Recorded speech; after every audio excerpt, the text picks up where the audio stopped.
Chronique historique en compagnie de notre historien en herbe, Jérémy Rivard. Bien le bonjour. Ben, bon matin, mon cher Simon, comment vas-tu? Ça va très bien aujourd'hui. Grande guignolée des médias. On s'y donne à cœur joie. Moi, je suis en dedans, fait que je... Mais tu sais... je suis en dedans, t'es au chaud. Le vent, il vente, ça n'a pas de bon sens. Mais j'ai de l'air climatisé en dedans. Fait que tu sais, trouver l'erreur, mais c'est pas mal ça. Ouais, c'est hey, on parle de quoi ce matin, mon cher? Oui, ben avoir su, Simon, j'aurais fait l'histoire de la guignolée. Hey, écoute, rien n'empêche qu'on en fasse une à un moment donné. Ben oui, on s'en prendra en décembre 2023. Quand on donnera les chiffres, au pire, un peu plus tard, dans le mois, au début janvier, on pourra en faire une sur la guignolée. Exactement. Mais chose promise, chose due, mon cher Simon. Nous allons parler, faire une petite histoire de Saint-Eugène de Guigues. Oui. Tu te souviens, la semaine passée, on a parlé de Saint-Bruno. Hein? Te souviens-tu? Petite question quiz, on prend le deuxième appel, non, c'est pas vrai. Mais comment s'appelait le Monseigneur qui... duquel on s'est inspiré pour nommer Joseph Eugène Bruno... quelque chose d'autre, là. Il te manque Guigues, c'est exactement ça. Oui, c'est ça, Guigues. Ben oui, ça fitait, c'est ça. Exactement. Alors, Monseigneur, Joseph Eugène Bruno Guigues. Alors, en l'honneur de ce Monseigneur d'Ottawa, hein, qu'on est dans le diocèse d'Ottawa à cette époque-là. Par après, je crois que ça va être le diocèse de...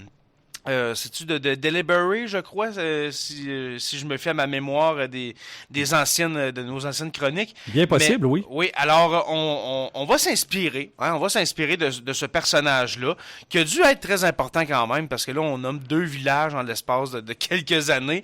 Alors, comment ça commence, Saint-Eugène de Guigues? C'est pas mal dans les mêmes années que Saint-Bruno, en 1897-98.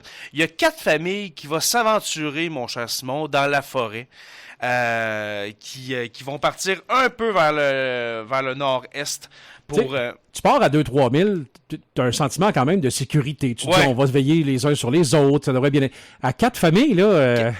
Puis 4 petits couples, là, dans l'inconnu, là, c'est pas une vingtaine de personnes, non. C'est 4 jeunes couples qui partent comme ça vers l'inconnu. On s'entend que c'est pas très loin, mais on a entendu parler de grands plateaux, pas de plaines, mais de plateaux très fertiles qui sont présents dans le canton de Guigues. Alors, on parle des familles, Bélanger, Belle-Île, Cloutier et Robert, qui sont les 4 familles fondatrices de Saint-Eugène de Guigues.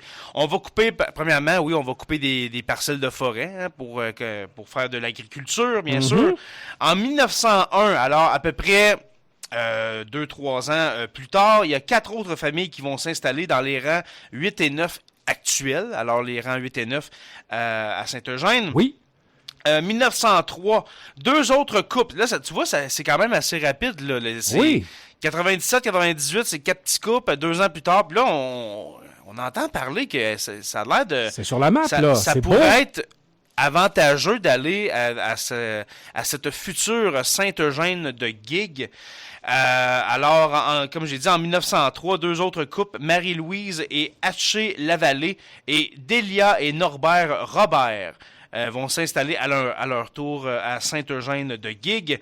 1 an plus tard, en 1904, plus d'une dizaine d'autres familles vont se tourner vers ce coin qui est à développer. Alors là, on se rend compte vraiment du potentiel. Et puis là, on va surtout parler des pétates. Oui, les pétates, hein? Bien sûr, les pétates.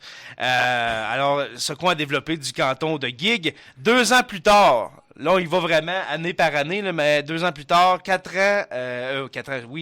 frères, les frères Poitras. Alors, 4 frères, mon cher Simon, 4 frères célibataires qui vont arriver à leur tour. Et puis là, suivent bien sûr les Guilbeault, les Aubé et bien sûr, je salue les Fournier. Oui. Hein, les Fourniers de Saint-Eugène de Guigues. Je salue ma tante Suzanne au passage, elle écoute, qui vient de Saint-Eugène de Guigues. En 1905, on comptait 149 personnes. Déjà? Alors, en 7 ans, c'est quand même beaucoup, 149 personnes. Ben, versus 8 au début, là. Exactement. C'était 4 coupes, 8. Merci, bonsoir. Alors, dans cette Saint-Eugène de gig, et puis là, tiens-toi bien, mon Cher-Simon, 4 ans plus tard, 370 personnes qui sont à Saint-Eugène.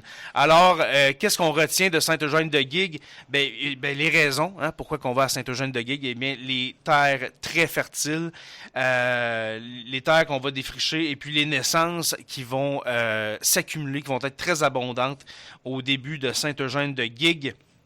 Bon nombre de ces colons-là viennent de toutes les régions du Québec. C'est à l'époque où est-ce qu'il y a un fort mouvement de comment je dirais ça, d'exode, si on veut, où est-ce que là, on cherche de nouvelles terres. Alors, le Témiscamingue ne fait pas exception, et puis surtout pas Saint-Eugène. Alors, il y a des gens de partout, et même d'anciens expatriés québécois qui sont partis aux États-Unis, qui reviennent pour défricher Saint-Eugène de gig. Comment ils vont arriver? Par bateau. Ils vont arriver par bateau à Ville-Marie, et puis vont s'engouffrer comme ça dans la forêt, 25 km plus loin, à leur terre promise, Saint-Eugène de gig. 1911, la date de fondation officielle de Saint-Eugène, mon cher. Et puis, encore, si on parle de la démographie, en 1911, 792 personnes vont habiter les alentours de Saint-Eugène, alors les terres aux alentours. Et puis, comme j'ai dit tantôt, on se rend compte que ces terres-là sont aussi fertiles que celles de la vallée du Saint-Laurent. Et puis, qu'est-ce qu'on va cultiver surtout? Comme j'ai dit tantôt, des pétates. Alors, des légumes racines, on va dire ça comme ça. Les patates, les pommes de terre du Témiscamingue, les pommes de terre, les meilleures façons de parler viennent de la région de Saint-Eugène. C'est là que les plus grosses entreprises sont. Exactement. Et puis, on a juste à penser aussi à tous les légumes racines, que ce soit les carottes, etc.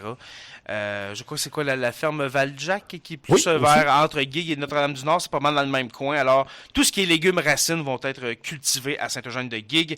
1917, un événement triste qui arrive dans l'histoire de Saint-Eugène. La chapelle, l'église, si on veut, va brûler. Oui. Et puis, bizarrement, Simon, 100 ans plus tard, quasiment 100 ans plus tard, en 2014, eh bien, l'église va brûler à son tour. La nouvelle église qu'on avait construite après l'incendie de la chapelle de 1917.